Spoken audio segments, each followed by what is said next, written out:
Ladies and gentlemen,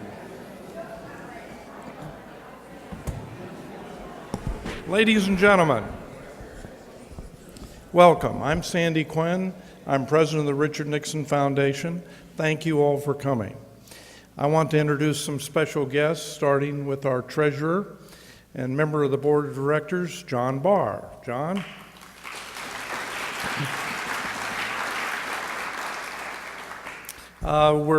We're honored tonight to have the architect of the Ronald Reagan election as governor and later as president.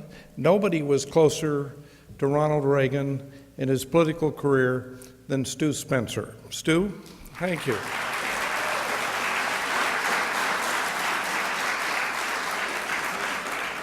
We're also honored to have the chairman emeritus of the Orange County Republican Party, Lois Lundberg.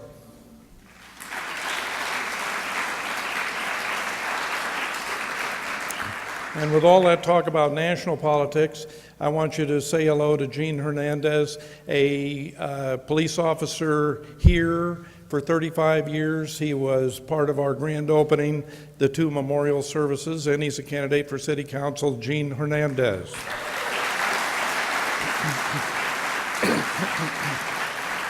Now, we have given you tonight this attractive 4-color brochure, free. This brochure tells you how you can order copies of the 10 books by President Richard Nixon. All 10, the Richard Nixon Foundation is reprinting as part of our centennial celebration. And they'll be available in time for holiday giving, perfect gifts as sets in leather-bound or individual paperback editions.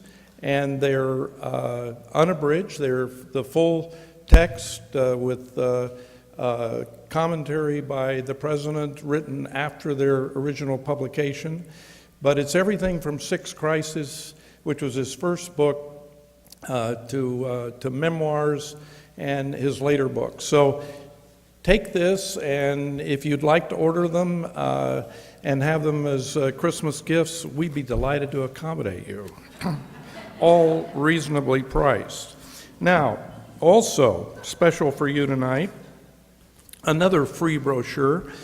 This one inviting you to become members of the Nixon Associates Club or President's Council or Cabinet. Now, many of you are members here tonight, but those of you who aren't, I really urge you to join us and help us do the things that we do nationally to illuminate and protect the Richard Nixon legacy. And we give you special discounts. We give you invitations to special events. You get lesser price tickets for events like this. And the many benefits are described in detail. There's so many of them, we really didn't have space to print them all.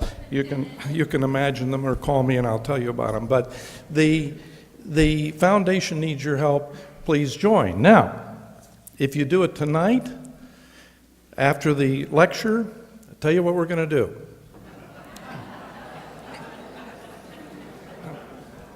I feel like I'm at Costco. Tell you what I'm going to do. We have, just days before the election, we have bobbleheads. We have President Obama and we have George Romney. These are great conversation starters. Put one of these, or argument starters, whatever. But join tonight and you'll get one of these free. While supplies last. We only have 2, but no, I was kidding. But we do have them for you tonight. There's attractive hostesses in the lobby with these applications. Please join up. If you join tonight, you'll get one of these free with your membership. Now, I want to tell you about some of the things coming up. We have, of course, as many of you know, on November 1st, we have Dinesh D'Souza, who's coming for his another bestseller, as Ed Klein's The Amateur is. And Denise comes after weeks and weeks on the bestseller lists of both Publishers Weekly and the New York Times. He'll speak here from this very stage at 7 o'clock on November 1st. So get your tickets now. It'll be a sellout. He's the one who produced that movie. If you haven't seen it, please go see it, and you'll find out all kinds of things you didn't know about the direction of this country. On October 23rd, we have Robert Gray, who has spent a lifetime in Washington, D.C. as a political insider. He was Secretary to the Cabinet under President Eisenhower, and was very involved with the Reagan administration, in charge of one of his inaugurations, and a close friend of the Reagans for years, and all presidents actually, coming here for his new book, which is Presidential Perks Gone Wild, telling you about the things that are available to presidents that he feels are being abused.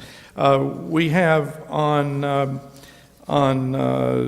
November 11th, of course, is Veterans Day, and we always do a free day on that. And we have this year former National Security Advisor Bud McFarlane, and he'll be speaking at 11 o'clock. We also have a concert by the Placentia Symphonic Band at 3, so we hope you'll come to those. And then we have on January 6th a free admission day, because that's the day we're celebrating President Nixon's centennial birthday. And we will have Tricia Nixon Cox here at 11 o'clock for a wreath laying, and we'll have a concert by the Marine Band at 1 o'clock. It'll be a great event. It's free, so please join us. It's a Sunday.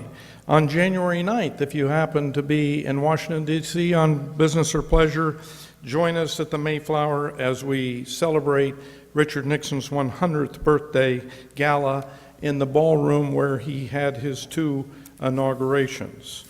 Then on January 31st, from 3 to 6, we have KABC's very popular talk show host Larry Elder doing a live broadcast in this very room. And again, it's free. He'll be signing his new book, and I hope you'll join us on that day. Now, our speaker, you thought I'd never get to it. I know the question all of you have wondered is, how did President Obama do so bad on that debate? And I know the answer. That afternoon, during the prep, he decided to take a little time off, and he picked up the nearest book on the coffee table, and it was The Amateur. It ruined his day. It ruined the night. Every single person you know, particularly the undecideds, have to read this book. It is absolutely astounding, every page of it, on what's happened to our White House and to our government, to our foreign policy, and most important, to the future of America. So, the author, who's been on the bestseller list for weeks and weeks of this great book, is Ed Klein. He's written books about the Kennedys. He wrote a great book about Hillary Clinton. He's been commenting on Hillary in the Clintons in the last few days, you might have noticed. He was the Newsweek foreign editor. He was editor-in-chief of the New York Times Magazine. He's a contributing editor to Vanity Fair. And we have him here tonight. Ladies and gentlemen, please welcome Ed Klein.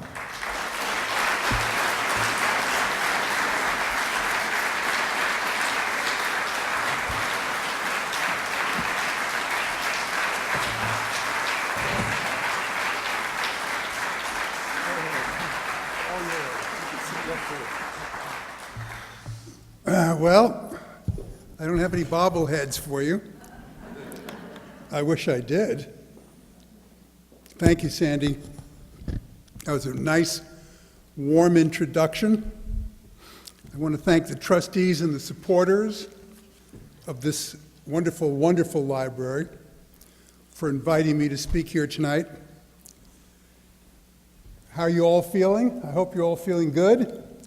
I hope you are in a relatively good mood about this election. I think, if I may say so, our side has a chance. You know, my appearance here tonight at the Nixon Library is something of a intellectual and career professional homecoming for me. Richard Nixon's elevation to the presidency in January of 1969 coincided almost to the day with my own advancement to the post of foreign editor of Newsweek magazine. For 5.5 years, until Watergate drove Nixon from office, I followed President Nixon's foreign policy on a day-to-day, sometimes even an hour-to-hour basis.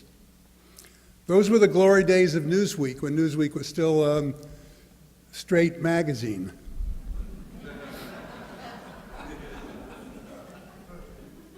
I'm not talking about sexual orientation here, by the way. Those were the days when Newsweek was a major player, an influencer, if you will, in domestic affairs and in the conduct of American foreign policy.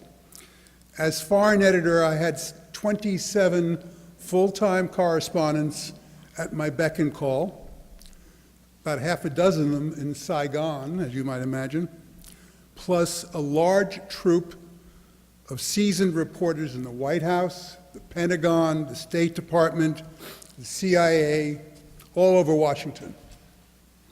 It was a challenging assignment. For, as you, I'm sure, know, President Nixon's time in office was not only marked by domestic division, but also by international turmoil. America's post-war dominance in foreign affairs was under assault, and the question facing President Nixon and his national security advisor and eventually Secretary of State Henry Kissinger was how the United States, which was bogged down in a war in Indochina, how the United States could seize the initiative in international affairs and articulate a long-range, reasonable, well-thought-out philosophy and objectives. You may all know that Nixon had little confidence in the State Department. He believed that its personnel had no loyalty to him. As Henry Kissinger has pointed out, the Foreign Service had disdained Nixon as vice president and ignored him the moment he was out of office. Kissinger went on to say he was determined to run foreign policy from the White House. In this one regard, Nixon's determination to run foreign policy from the White House, Nixon and Barack Obama have a great deal in common. In my book, The Amateur, I point out that no president since Richard Nixon has taken more personal control over foreign policy than Barack Obama.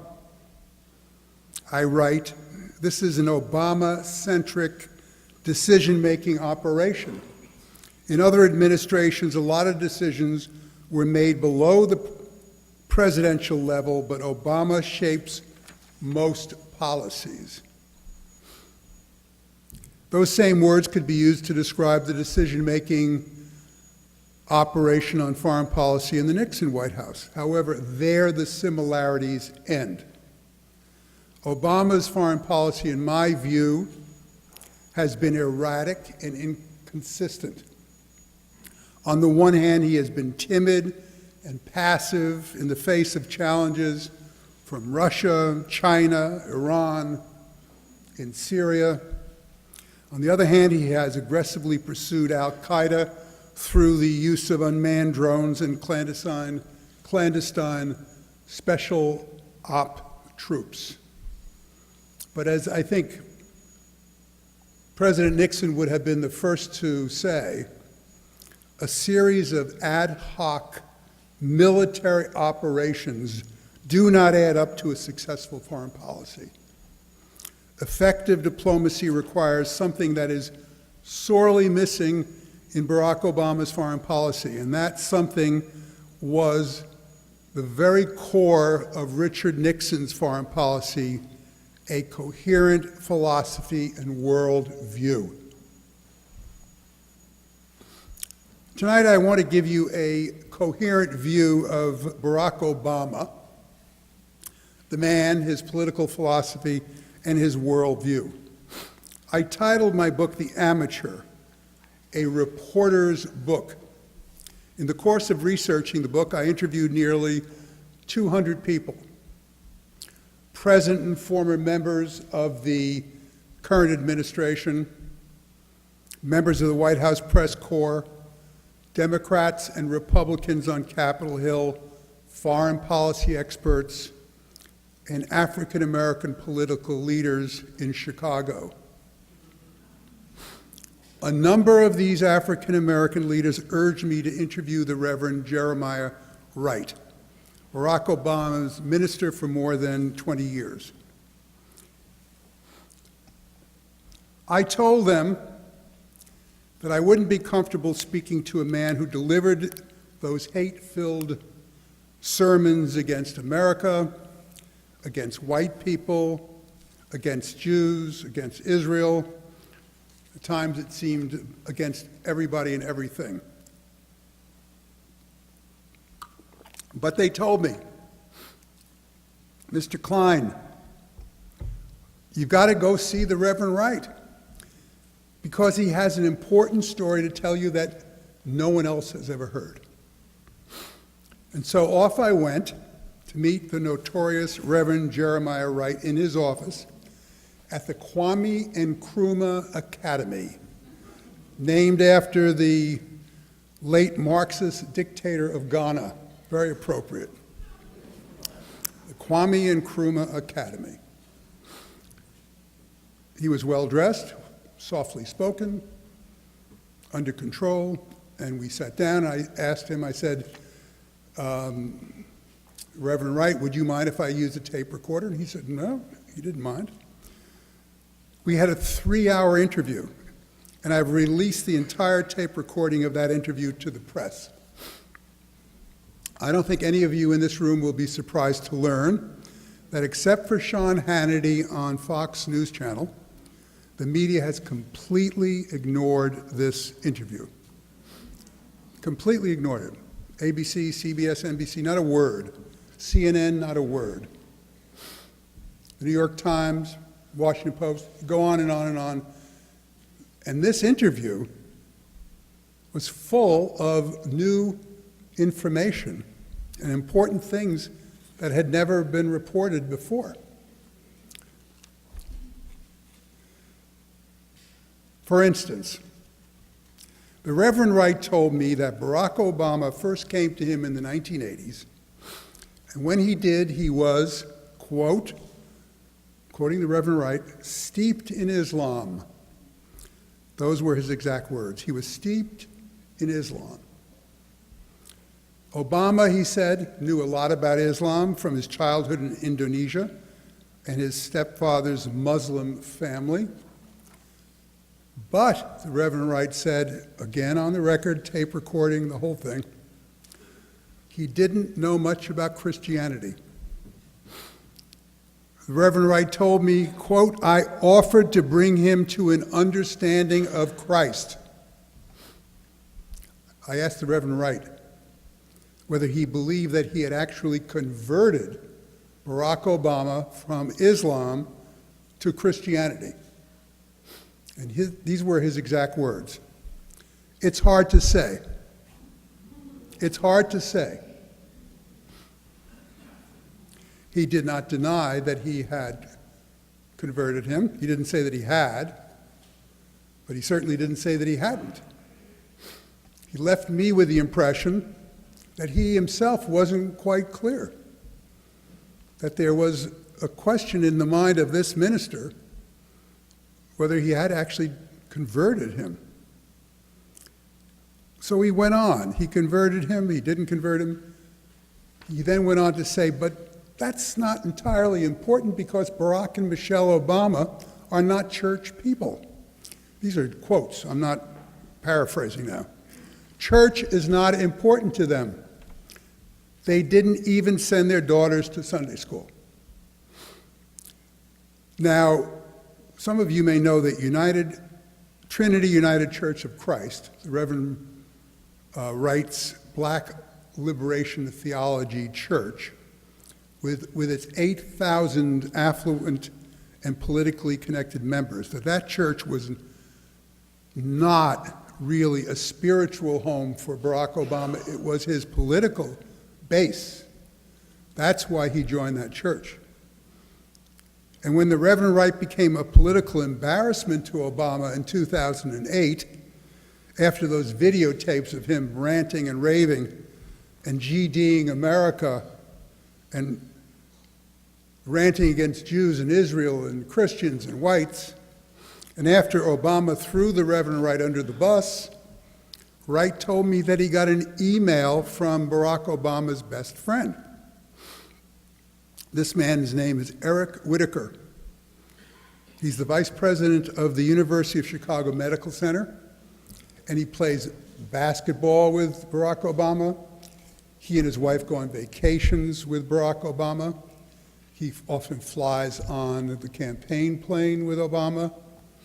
You don't get any closer as a friend than he is. And the Reverend Wright said that Eric Whitaker sent him an email offering him $150,000 if he would shut up. Or to put it more politely, if he would remain silent during the remainder of the 2008 campaign. The Reverend Wright turned down the bribe. He then got a phone call from, guess who? The man who threw him under the bus, Barack Obama. Obama said that he would like to meet the Reverend Wright in a secure location, meaning that he didn't want anybody to know that they were going to meet. He wanted it to be a secret meeting. He didn't want the press to know about it. Didn't want it to be public. Secret meeting. The Reverend Wright said, why do we need a secret meeting? You've been to my home hundreds of times. One-on-one meetings in his home. You can meet me right here in the parsonage. And so Barack Obama got into a Secret Service SUV and was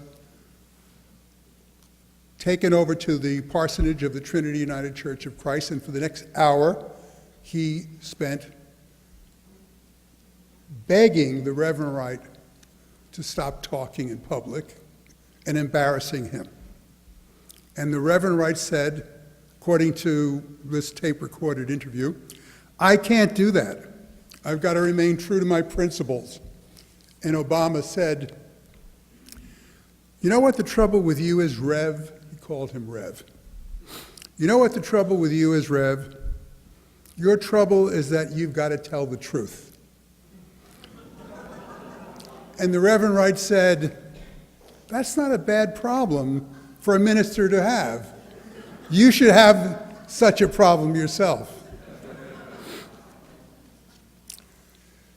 Now, I've gone on at some length talking about the Reverend Wright and Barack Obama because I think their relationship tells us a lot about the kind of man we have today in the White House. This is a man who sat at the knee of the Reverend Wright for 23 years, not as has been reported in a pew at that church so much, but in the Reverend Wright's home. And he listened to the Reverend Wright. He listened to him spin his Marxist theories of black liberation theology, a theology that believes there is an oppressor class, whites, and an oppressed class, blacks. and that America needs to redistribute wealth and power. That may sound a little familiar to people here in the room tonight. Redistribute. Where have you heard that before? Redistribution. I think we've heard that before. This comes from the Reverend Wright and Black liberation theology, which, by the way, as I've already said, has a Marxist basis. So is it any surprise that I concluded in my book that President Obama is actually in revolt against the values of a society that elected him to lead it, which is why he has refused to embrace American exceptionalism, the idea that Americans are a special people with a special destiny, and why he has railed at the capitalist system, demonized the wealthy, embraced the Occupy Wall Street movement, and most recently, of course, demonized Mitt Romney because he's been a successful entrepreneur. In addition to being the most divisive and radical left-wing president we have ever had in our history, Obama is also, in my view, an amateur. He is at bottom temperamentally unsuited to be the chief executive and commander-in-chief of the United States of America. He is something new in American politics, the amateur in the White House. We've never seen that before. A president who is inept in the arts of management and governance, who doesn't learn from his mistakes, and who therefore repeats his mistakes over and over again and makes our economy less robust and our nation less safe. That combination of radical ideology and bungling amateur, that combination is a toxic mix. I'm reminded of President Ronald Reagan and the difference between him and Barack Obama. At the end of the day, any typical day, Ronald Reagan would pick up the phone and call Tip O'Neill, the Democratic Speaker of the House of Representatives. He'd say, "Hey, Tip, why don't you come on over and have a drink in the White House?" Now, these two men had very little in common ideologically and politically. They saw the world in a very different light. But they sat down in the White House over a bottle of whiskey, had a couple of drinks, told stories. Both of them loved to tell stories, reminisced about the old days, talked about their families. How's your daughter? How's your son? How's your uncle and your aunt and so forth? And after a while, they would get down to the business of America. And Reagan would turn to him and he'd say, "Hey, Tip, I'd like to get this bill passed. What is it going to take to get your boys to vote for it?" And Tip, no fool, would say, "Well, Mr. President, there are some things in that bill I just can't get them to vote for." Now, that's not true. He could get them to vote for pretty much anything he wanted, but he didn't like the bill. "Well, what is it in the bill you don't like?" Well, maybe we could make a little tweak here, change here. I'll give you my word, Tip, that if you can bring these boys along, most of them in those days were boys, by the way, there weren't too many women there, I'll change some of the wording in the bill. And they'd work things out on the basis of mutual respect and trust, personal relationship. They do the business of America. Can you imagine Barack Obama having that kind of relationship with John Boehner, the current Speaker of the House? I can't. By his very nature, Obama is unable to reach out beyond his tight inner circle of Chicago operatives. and reach common cause with Republicans on Capitol Hill. If you read the mainstream media, they'll tell you that it's the Republicans who have been obstructionist and have stopped poor Barack Obama from getting things done in Washington. I don't, for one, buy that at all. I don't think it's the Republicans who have largely blocked progress in Washington. And in fact, my reporting proved just the opposite.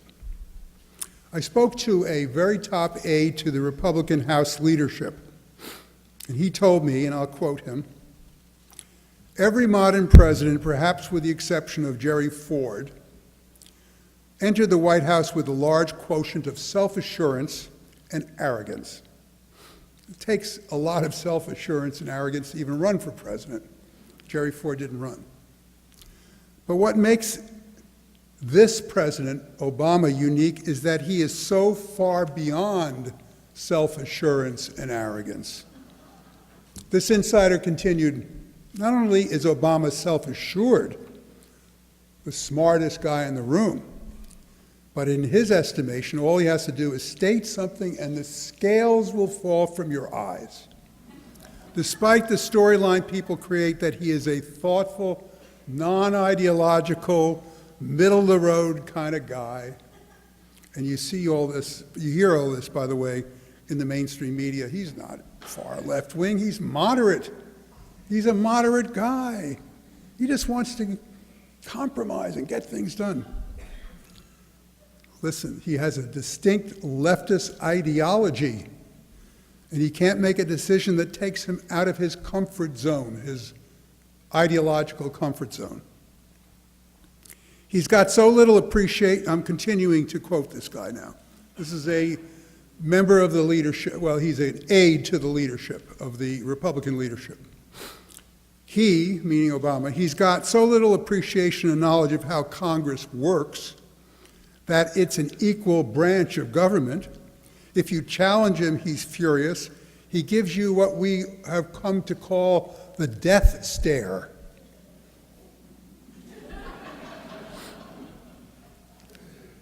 He has no close relationships with any member of the Senate, and certainly not in the House. I might add, by the way, here, that he has no close relationships with foreign leaders either. He doesn't have relationships, period. John Boehner says that in his 20 years in Washington, he's been through 4 administrations, and that this one is completely, to him, opaque. He doesn't know who makes the decisions there and how they make them in the Obama White House. By all accounts, Obama was elected to a job for which he has little relish. He doesn't find joy in being president. Like Richard Nixon and Jimmy Carter, Obama is essentially an introvert. In Obama's case, he prefers his own company to that of others. He does. He's much more comfortable. He is someone who finds extended contact with groups of people outside his immediate circle to be draining. He can rouse a stadium of 20,000 people who are shouting and pouring their adoration on him, but that audience is an impersonal monolith. Smaller group settings can be much harder for him. I interviewed a former State Department official who told me, while I was in the room with Obama, he'd get these phone calls from heads of state and heads of government, and more than once I heard him say, "I can't believe that I've got to meet with all these congressmen from Podunk City to get my bills passed." This is to foreign heads of state, the condescension. And when the meeting was over with Obama, it was over, the State Department official said. There was no lingering, no schmoozing on the way out. There was no clinging to personal relationships as there was, say, with Bill Clinton. Now, I heard the same complaint from people who raised hundreds of thousands of dollars for Obama during the last election, 2008. I went to Chicago and I interviewed a major bundler, fundraiser for Obama in the American Jewish community in Chicago. We sat there and I had my reporter's pad out and my pencil and I was taking notes. An hour and a half, poured adoration on Obama. He was so great. Everything he did was fantastic. He was a great president. He loved him. He was going to raise money for him again in 2012. Closed my book, put my pen away, got up, and he said, let me escort you to the elevator. And on the way to the elevator, he stopped and he put his arm, he was short, so he couldn't put his arm around my shoulder, but put his arm on my back, and he said, you know something? My friends in the Jewish community who raise tons of money for Obama complain to me that they never, ever hear from him. He never answers their phone calls.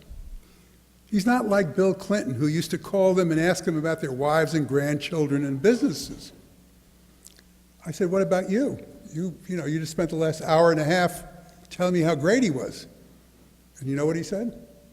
I don't hear from him either. I don't ever hear from him. He never picks up the phone and calls me.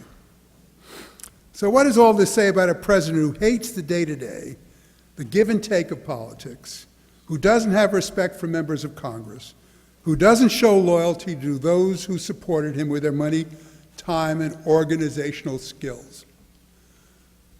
What does this say about a president who doesn't show any gratitude, who has frozen Oprah Winfrey out of the White House, and Carolyn Kennedy out of the White House, and those other people who were there for him?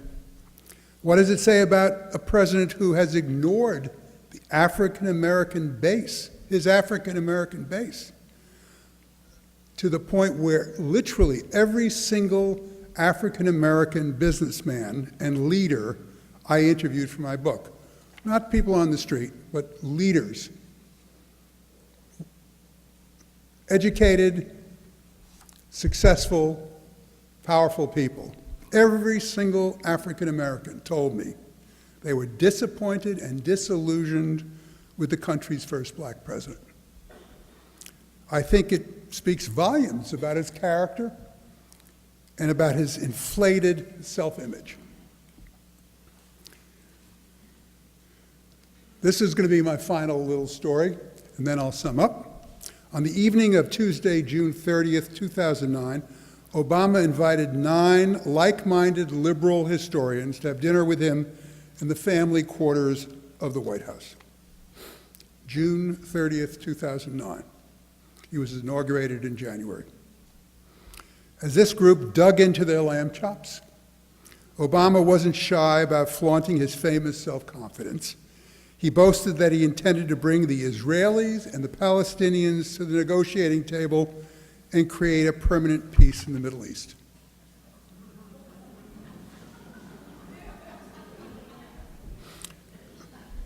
Not only that, he would open constructive dialogue with America's enemies in Iran and North Korea. And through his powers, his special, magical, wonderful powers of persuasion, he'd help these Iranians and North Koreans and Syrians and other enemies of America see the errors of their ways.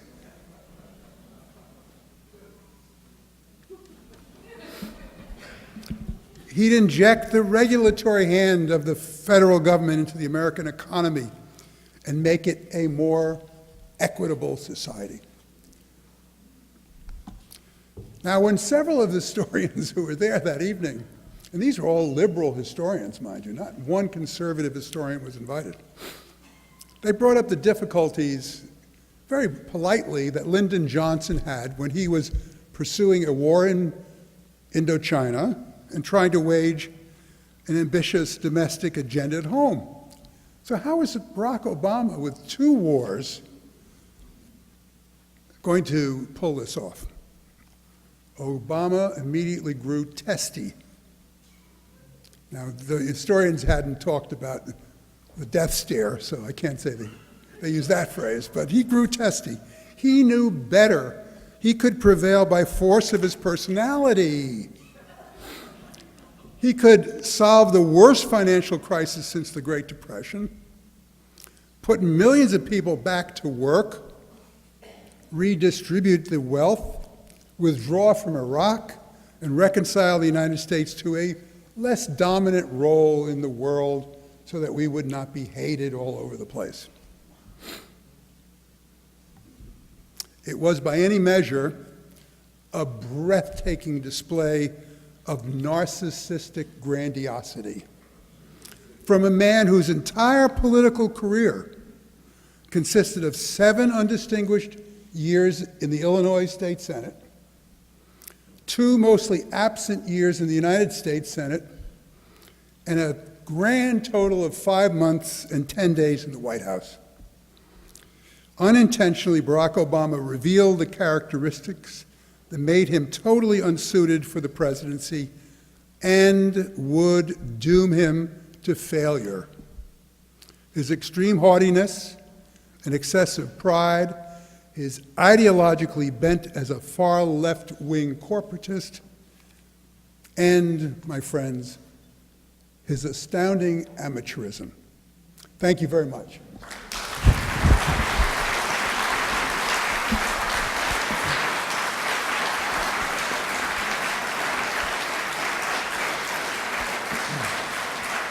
Thank you.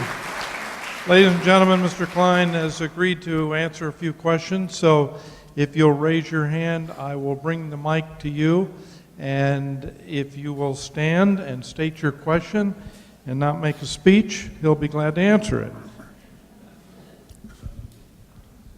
Thank you, Mr. Klein. That was very good. My question is, listening to everything you've described, where did Barack Obama get this ego from?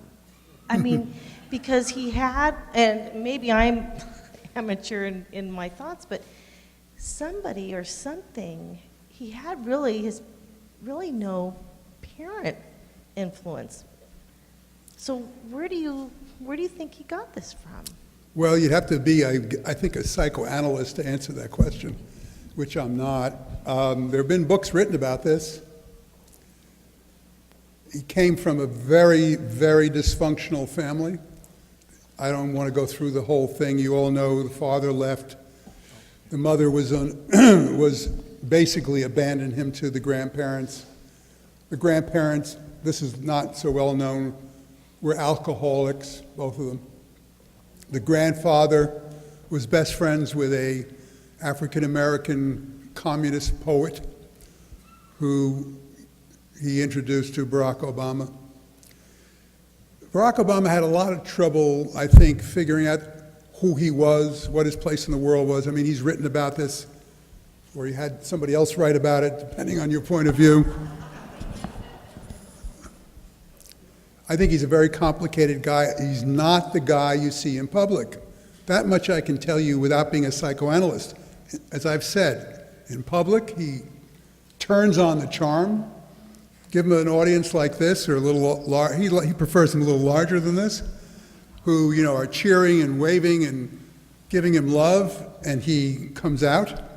But in person, he is very introverted. You cannot do the business of America in Washington unless you have relationships. He has no real relationships except, as far as we know, with his wife and his daughters. And that relationship with Michelle, which I've written about also in my book, and I'm not going to go into it at this moment, but that is a peculiar relationship in itself too. So he's, in my view, he's a bit of a damaged personality, and I think it's come out in his lack of leadership abilities.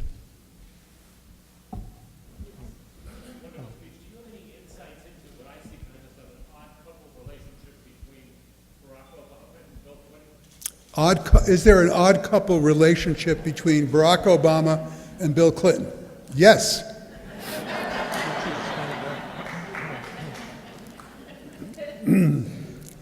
Bill Clinton thought Hillary was entitled to be president of the United States. Barack Obama stole that from her. Bill Clinton thought that he, and I think with some reason, was very popular in the African American community. Barack Obama, African American, and his team referred to Bill Clinton as a racist. There's a lot of bad blood between the Clintons and the Obamas, but Bill Clinton has his eye on the prize. The prize is 2016, when he hopes, and he's told all his intimate friends and associates, that he intends to run Hillary for president of the United States.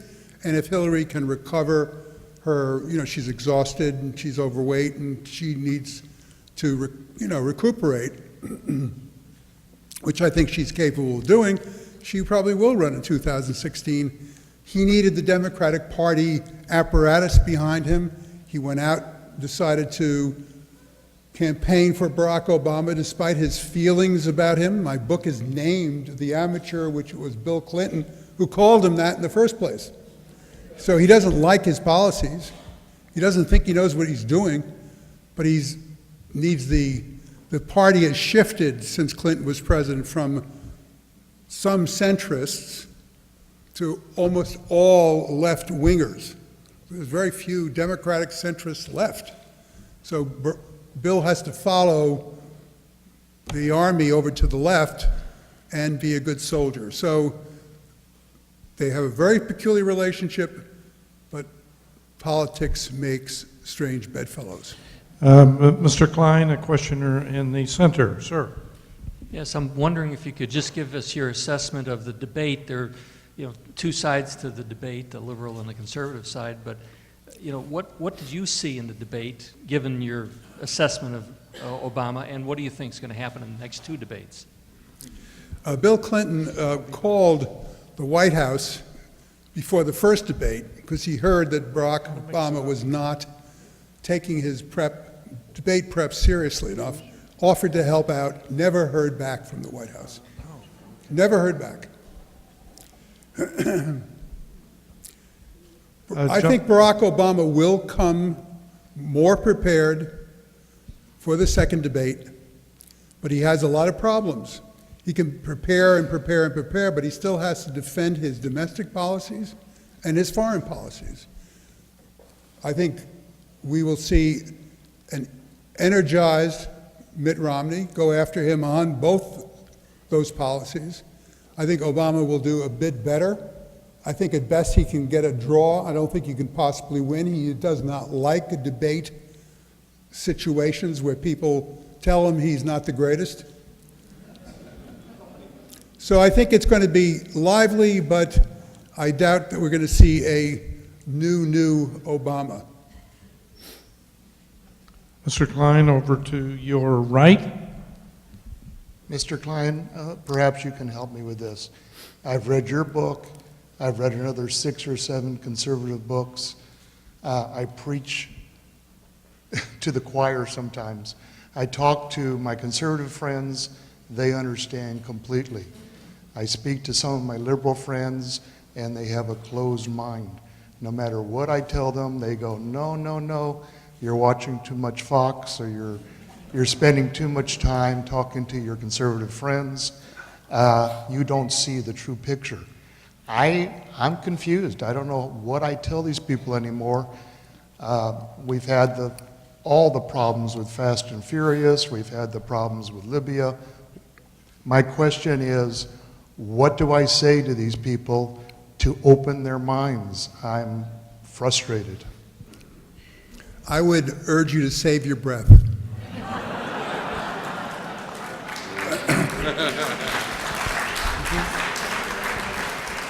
On a more serious note, I don't think they can be persuaded. I think it's in the woof and warp, whatever the phrase is, of their nature. It's like arguing about religion back in the 17th century, I mean, you're not going to persuade these people. I think Romney was correct when he said they're about 47% or thereabouts of the people he is not going to reach, no matter what. And I don't think you will either. I think there are some people, however small number and a small percentage though they may be, in the middle, who are reachable, the so-called persuadables, people whose minds are still open. Those are the people I would spend my time and effort, because they are more open-minded. But that MSNBC crowd, it's a lost cause. A lady to your right. Thank you for coming. I have a question. Last week you stated, with all of our problems, that you thought the government would put Hillary under the bus because of the 4 people that were killed or murdered. Today she admitted that she will take the blame. I would like to know your comments on that situation. Okay, that's a good question. Today, Hillary Clinton, somewhere in South America, wasn't it? Peru. I guess that's in South America. Wait just a minute.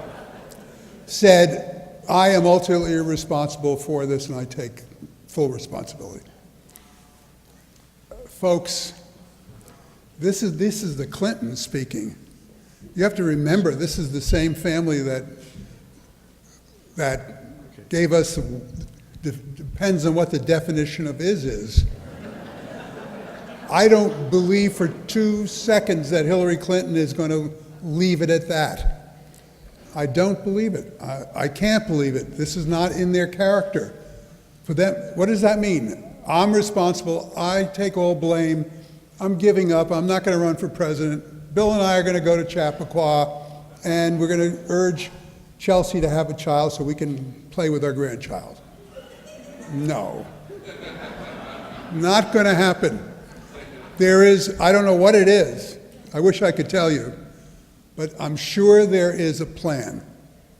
And I think this is the first shot in that plan, whatever it might be. And I think we will see it unfold in the next days to come. The Clintons are not going to lie down and take this all on them. They're going to take some others, including, I believe, the president, with them.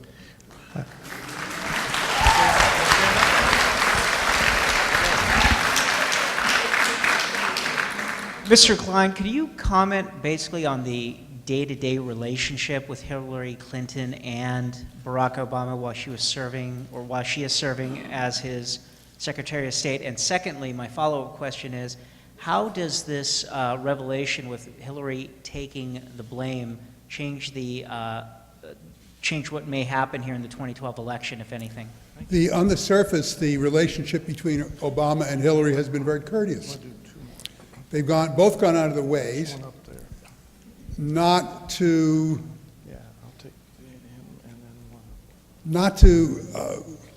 leave the impression that there's any friction between them.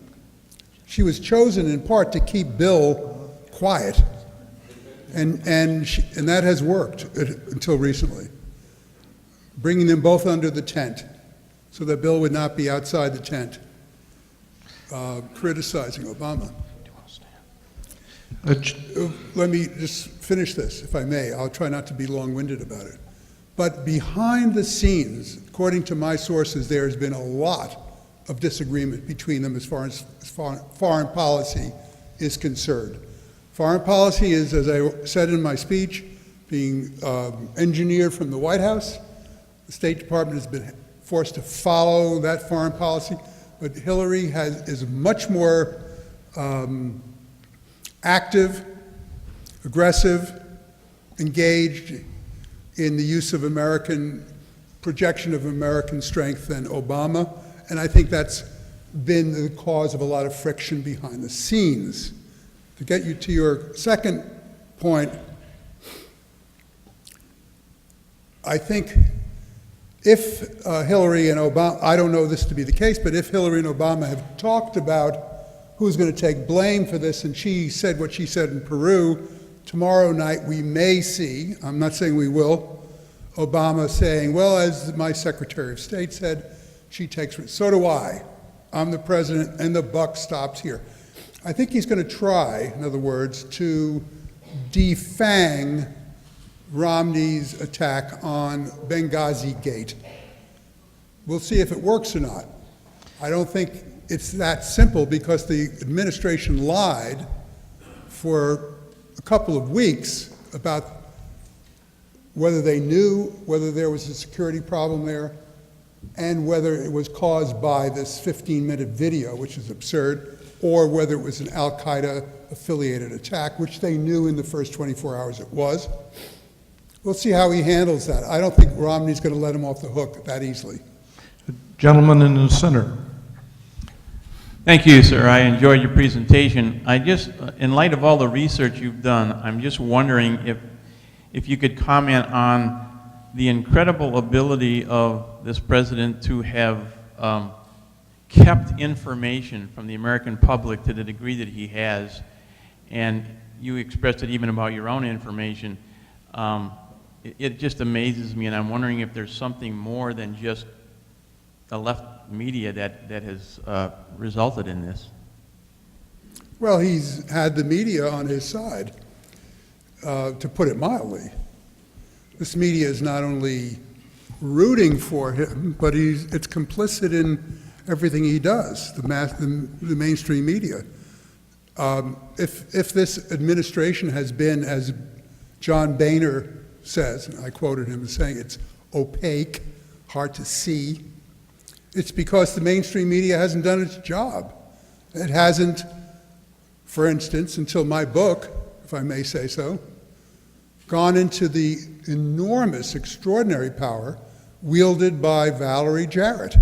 I devote 2 chapters in my book to her power, where it comes from, and how she exercises it, and why the Obamas allow her to have such a hold over them.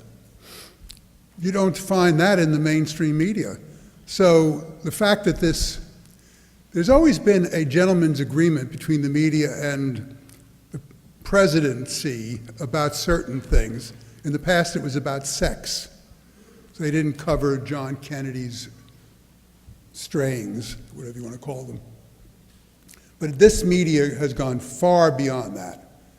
And I think that's why he's been able to get away with not telling the public what's going on, because he's not being held accountable. We have time for one more, sir. I have a follow-on to that specific point.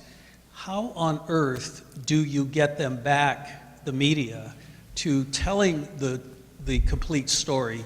Your comment about the Reverend Wright, no exposure, this whole Benghazi Gate, no exposure. What do we as Americans, because that is the biggest danger in our society today, in my opinion. How do we fix it, or how is it fixed? Well, it's a good question. And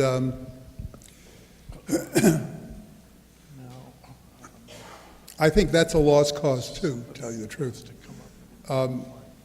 You know, I was a member of the mainstream media, the Newsweek, the New York Times, Vanity Fair. Newsweek and the New York Times were very different publications when I was there. I left the Times 25 years ago. It was a very straight paper when I was there. I think the media is not remediable. I don't think we're going to be able to bring it back to where it was. I think we're in for an extended period of partisan media. But you know, we do have, all of us here in this room should acknowledge, we do have talk radio, which is powerful and is dominated by conservative voices. And we do have Fox News Channel and Fox Business Channel. And if it weren't for Fox and the radio and conservative radio talk show, I wouldn't be standing here today, because my book wouldn't have done as well. But it has done very well. We are getting through to, first of all, to our side, if you will, which doesn't need persuading. And we are at least being heard by the people in the middle. As I said earlier on, I don't think anything that we do is going to have much of an impact on committed leftists. So I'm not at all hopeful that the media can be, brought back to where it was when all of us were a lot younger, and it had a mission to tell the truth and to get at the truth.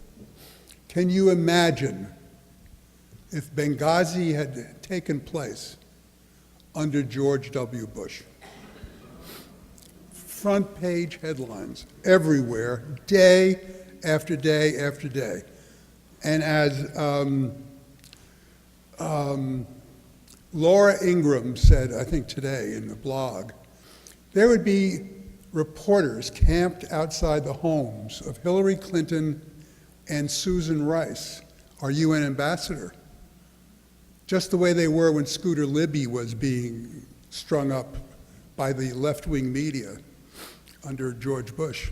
But there are no media people outside those homes today. They don't want to know. So we have to band together, read the good books, listen to the good programs, and get the word out to those who we can reach. Thank you so much. Thank you, Ed Klein.